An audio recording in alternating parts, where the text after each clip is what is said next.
I have the privilege now to invite Honorable Chair Shri Prahlad Singh Patel ji, the Honorable Minister, for the opening address. Let's put our hands together to welcome Sir for the opening address.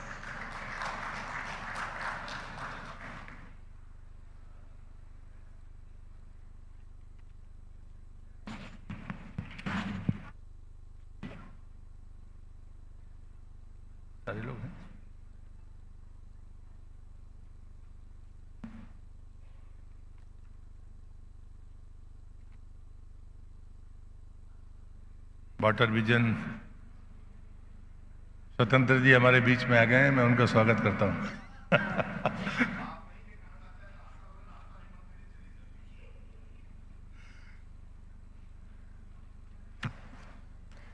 मंच पर हम स्वागत करते हैं हमारे distinguished को chair Shri स्वतंत्रता Dev Singh ji, honourable minister जल शक्ति उत्तर प्रदेश। हार्दिक स्वागत है सर। वाटर विजन 2047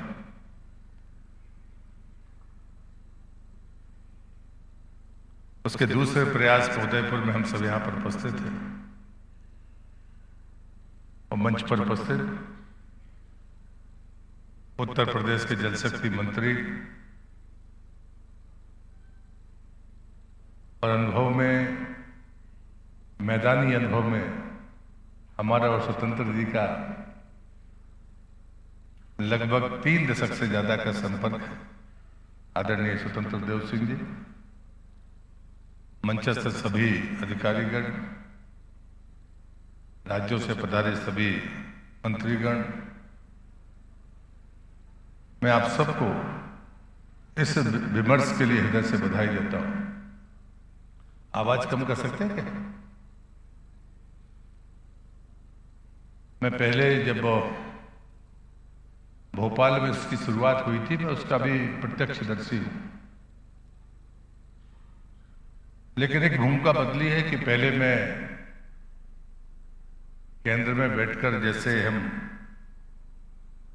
दृष्टा की भूमिका में रहते, तब दृष्टा की भूमिका में था, लेकिन जब मैं आप राज्य में काम करता हूं तो देखता हूं कि मैं कर्ता की भूमिका में हूं। पानी के मामले में अभी भी यक्ष प्रश्न ही है। महाभारत का जो यक्ष संवाद है वो भी पानी के स्रोत की गरिमा के लिए था, और इसलिए मुझे लगता है कि जो लोग पानी की मर्यादा का पालन नहीं करते वो पाषाण के हो जाते हैं। ये हमारा महाभारत का दृष्टांत कहता है, मैं इसके विस्तार में जाना नहीं चाहता, लेकिन एक आशा भी जगती है। यदि कोई युधिष्ठिर की तरह कोई आएगा तो निश्चित रूप से अगर सही प्रश्न उत्तर करेगा तो शायद उनको भी वापसी का अवसर मिलेगा, और शायद वही कोशिश इन संवादों की है। और इसलिए मैं पिछले वाटर विजन के माननीय प्रधानमंत्री जी के शुरुआत के लिए मैं उनका हृदय से अभिनंदन करता हूं। जल शक्ति मंत्री और उनके पूरे डिपार्टमेंट का मैं हृदय से अभिनंदन करता हूं कि आपने दूसरा प्रयास सतत जारी रखा है, इसलिए आपको मैं धन्यवाद आपको भी करता हूं।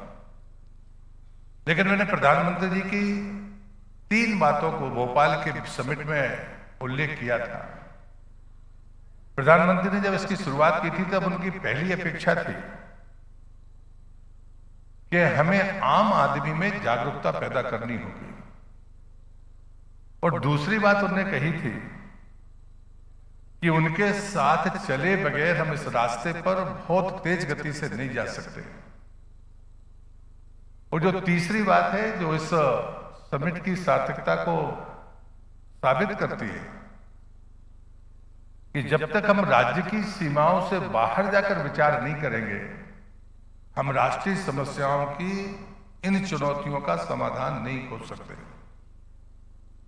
और मुझे लगता है कि ये जो तीसरी बात है उसके लिए हम यहां पर बैठे हुए हैं। हम अपनी अच्छी प्रैक्टिसेस की बात करते हैं और हम इसी विमर्श के लिए बैठे हैं कि सिंचाई के दौरान खेतों में पानी पहुंचे, लेकिन साथ में पानी की बचत भी हो, और उसके लिए हमने तकनीक का उपयोग भी किया है। मध्य प्रदेश उसमें अग्रणी राज्यों में, लेकिन हमें ये तय करना होगा कि खेती के लिए पानी ही सब कुछ है क्या। अगर हम पानी के प्रबंधन पर विचार करते हैं तो बांधों के तरीके से हम जमीन के सतह के ऊपर पानी को एकत्रित करते हैं, लेकिन जमीन के भीतर पानी के स्रोतों की घटती हुई अनुमान को क्या हम पूरा करने की तरफ आगे बढ़ रहे हैं।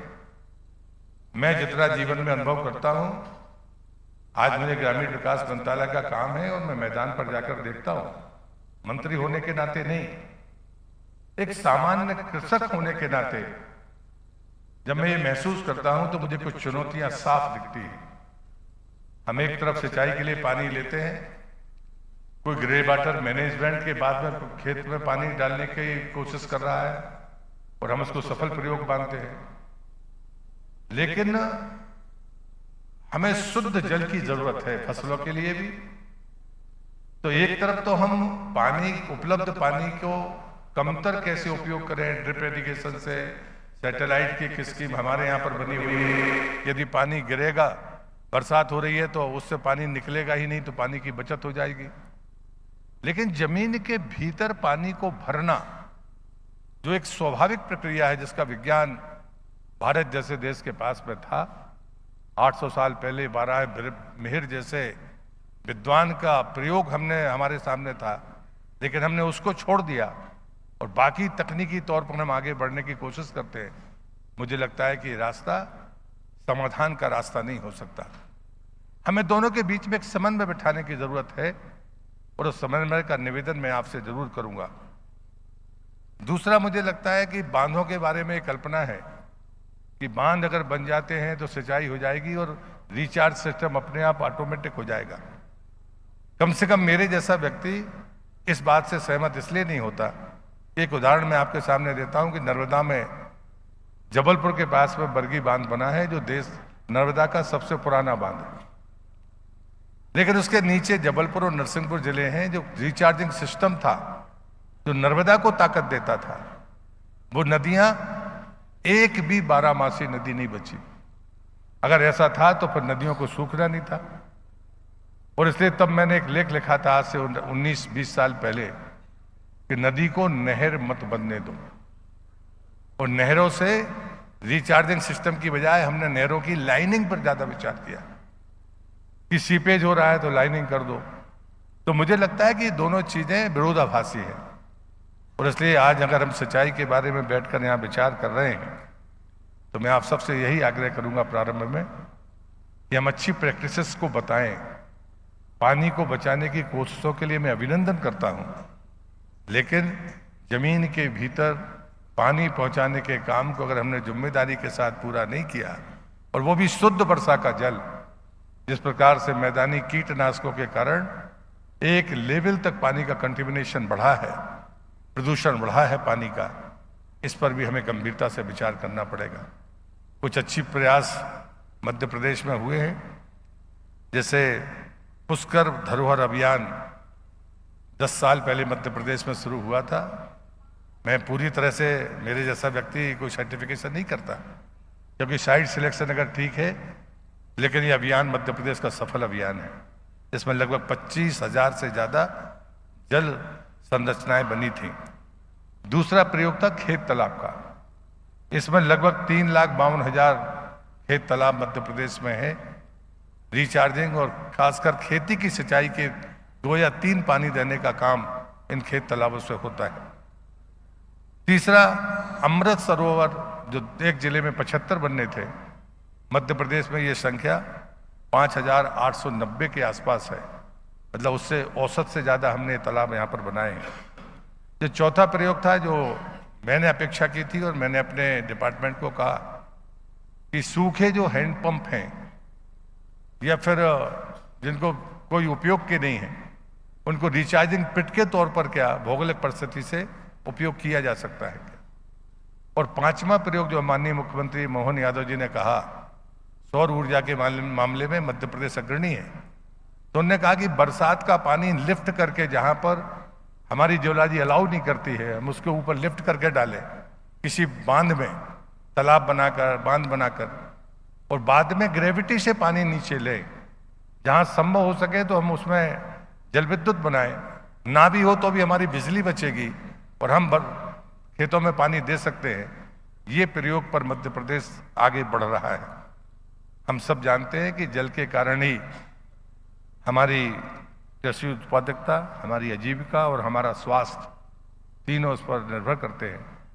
और इसलिए इस विमर्श में हम अपने अच्छे प्रयोग तो बताएं ही, साथ में ये भी तय करें कि हम किसे जागरूक बनाएंगे। जो प्रधानमंत्री जी ने कहा था, तो मैं गीता के 16वें अध्याय में सुर और असुर के बारे में भगवान कृष्ण ने कहा है, मैं उस विस्तार में नहीं जाता, ये चीजें तो सबको पता है। लेकिन आखिरी में उसमें लिखा है कि जो व्यक्ति ये मानता है कि प्रकृति में कुछ भी रहस्य नहीं है, सब कुछ सामान्य चलता है, बोले कृष्ण ने कहा कि वो भी असुर है। मुझे लगता है कि शायद हम उसी बात को दुरुस्त करने के लिए यहां पर इकट्ठे हुए हैं। हम विचार करें कि ये प्राकृतिक संसाधन सामान्य नहीं है, ये रहस्यमय है। वनस्पतियों से इनका संबंध है, मनुष्य सिर्फ उपयोग करता है। आज मनुष्य उस बात की जो कोशिश कर रहा है, अगर हम बारह मिहिर को पढ़ेंगे तो हमारी पौध भिन्नता, हमारे पौधों का रोपण या उसकी जो जलवायु आधारित तो उसकी उत्पत्तियां हैं, जलवायु आधारित वो स्वाभाविक तरीके से अपने आप को खड़ा करता है। उत्तराखंड में कोई वृक्ष लगाता है, वो अपने आप पैदा होता है, लेकिन अपने चारों तरफ हजारों लीटर पानी इकट्ठा रखता है। ये मनुष्य का दिया हुआ नहीं, ये प्रकृति के द्वारा प्रदत्त वरदान हमारे सामने था, जिसको हमने अनदेखा किया है। इस अनदेखी से हम बाहर आए। इसी निवेदन के साथ मैं आप सबका धन्यवाद करते हुए अपनी बात को समाप्त करता हूं।